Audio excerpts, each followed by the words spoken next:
नमस्कार, आप देख रहे हैं कौशाम्बी वॉइस और मैं हूं आपके साथ ज्योतिका। आइए रुक करते हैं खबर की ओर।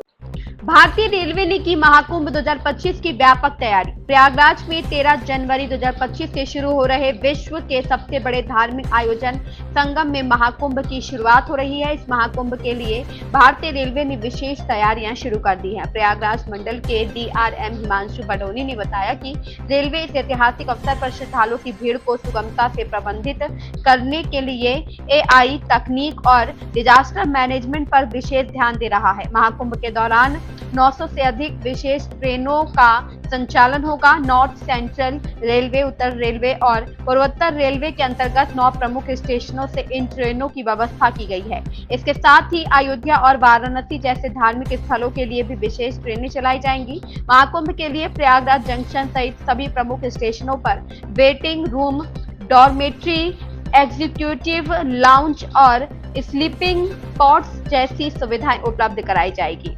बुजुर्ग और दिव्यांग यात्रियों के लिए बैटरी चालित कारें और व्हील चेयर की व्यवस्था होगी। साथ ही स्टेशनों के बाहर यात्री परिवहन के लिए काउंटर और खानपान की सुविधाएं भी होंगी। टोल फ्री नंबर और भाषाई सहायता। रेलवे ने पहली बार महाकुंभ के लिए एक टोल फ्री नंबर और भाषाई सहायता। रेलवे ने पहली बार महाकुंभ के लिए एक टोल फ्री नंबर 180041991139 जारी किया है, जो 1 नवंबर 2024 से सक्रिय होगा। इस नंबर पर ट्रेन संबंधी जानकारी मिलेगी। साथ ही 22 भारतीय भाषाओं में अनाउंसमेंट की सुविधा दी जाएगी, जिससे विभिन्न राज्यों से आने वाले श्रद्धालुओं को उनकी भाषा में जानकारी मिल सकेगी।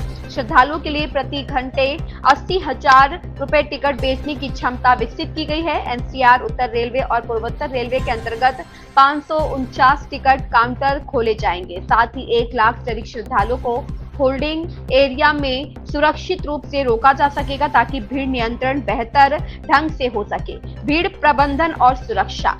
रेलवे ने 1 घंटे में 50,000 यात्रियों को ट्रेनों से भेजने की क्षमता विकसित की है। 8,000 से अधिक रेलवे कर्मचारी, जिसमें 4,000 से अधिक RPF जवान शामिल होंगे, तैनात किए जाएंगे। यातायात सुगम बनाने के लिए 21 नए रेलवे ओवरब्रिज और अंडरब्रिज भी बनाए जा रहे हैं। भारतीय रेलवे की ये तैयारियां सुनिश्चित करेंगी कि श्रद्धालु महाकुंभ 2025 में बिना किसी असुविधा के भाग ले सकेंगे और उनका अनुभव सुखद होगा। जो तैयारी की गई है रेलवे आपको लेकर क्या है? देखिए, ये जो आज की हम लोगों ने प्रेस वार्ता बुलाई है, ये एक स्टार्ट इंफॉर्मेशन एंड कम्युनिकेशन के दृष्टिकोण से प्रेस वार्ता थी, जिसके फॉलो अप में भी बहुत सारी प्रेस वार्ताएं होंगी। हम लोग ये चाहते हैं कि जो इस बार श्रद्धालु आए वो वेल इन्फॉर्म्ड रहें और उनको किसी भी प्रकार की रेलवे की तरफ से या मेले को जो भी वो घूमना चाहते हैं उसमें कोई भी समस्या ना। तो उसी के क्रम में ये पहली प्रेस वार्ता बुलाई गई है, जिसमें हम लोगों ने आप लोगों को पूरी जानकारी दी है कि रेलवे ने किस प्रकार से मेले के लिए वृहद तैयारी की है। ये जो मेला क्षेत्र है, इसमें 3 रेलवे और 3 डिविजन्स मिलते हैं, प्रयागराज मंडल, लखनऊ मंडल और वाराणसी मंडल, जो नॉर्थ सेंट्रल रेलवे, उत्तर रेलवे और नॉर्थ ईस्टर्न रेलवे के पार्ट हैं। तो इन सब तीनों रेलवेज ने आपसी सामंजस्य जो बनाने का कार्य है वो प्रयागराज मंडल को सौंपा गया है और नॉर्थ सेंट्रल रेलवे उसकी नोडल रेलवे एजेंसी है।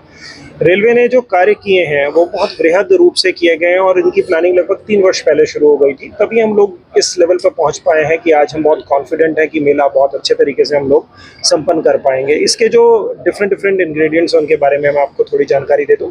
इसमें सबसे पहले जो डेवलपमेंट किए गए हैं वो इंफ्रास्ट्रक्चर के डेवलपमेंट के ऊपर जोर दिया गया। इंफ्रास्ट्रक्चर का डेवलपमेंट 3 पार्ट में लिया गया। सबसे पहले तो road over bridges, road under bridges, 21 road over under bridges का प्लानिंग की गई, जिससे कि लेवल क्रॉसिंग से एलिमिनेट हो जाए, जिससे रेलवे का जो ट्रैफिक है वो सुचारू रूप से चले, सीमलेसली चले। और जो रोड है उसके लिए भी रोड ट्रैफिक को, क्योंकि रेल पास होगी तो रोड को रुकना पड़ता है, तो वो सुचारू रूप से चले। तो आप देखें कि कितना बड़ा बॉटल नेक जो 21 ROB के बनने से है, जो कुंभ मेला क्षेत्र में एक हमारे सीमलेस ट्रैफिक के फ्लो को हेल्प करेगा, वो एक बहुत बड़ी हेल्प होगी।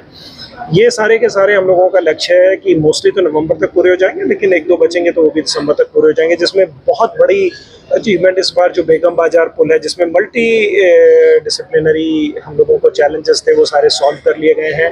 एक एयरपोर्ट कनेक्टिविटी का भी जो ब्रिज आने वाला है स्टेट गवर्नमेंट की तरफ से, उसमें बहुत तेजी से कार्य चल रहा है और नवंबर के एंड तक हम लोग पूरा कर लेंगे। उसके बाद यदि बात करें हम लोग रेलवे की कैपेसिटी के एनहेंसमेंट की, तो रेलवे की कैपेसिटी के एनहेंसमेंट में लगभग 3 से 4 हज़ार करोड़ रुपए का खर्चा किया जा रहा है या किया गया है, जिसमें बेसिकली लाइन कैपेसिटी को बढ़ाने के कार्य मेनली हैं, जो कि जैसे आप देखेंगे जो NER वाला ट्रैक जाता है उसकी डबलिंग है, नॉर्दर्न रेलवे वाला ट्रैक जाता है उसकी डबलिंग है, तो जिससे हमारी लाइन कैपेसिटी बहुत ज़्यादा बढ़ती है। उससे पहले आप देखेंगे तो EDFC की कमीशनिंग ऑलरेडी हो चुकी है, उसको हुए हुए लगभग 1 साल हो चुका है। तो अब हम अपना गुड्स ट्रैफिक बहुत इजीली EDFC पे शिफ्ट कर देंगे, तो नॉर्थ सेंट्रल रेलवे को भी एक बहुत बड़ी जो लाइन कैपेसिटी है वो फ्री होके अवेलेबल हो गई है। और साथ ही साथ ये प्रावधान भी है कि यदि हमारी इवेंचुअली हमें बहुत ज़्यादा ट्रैफिक आता है तो हम EDFC पे भी डाइवर्ट कर सकते हैं।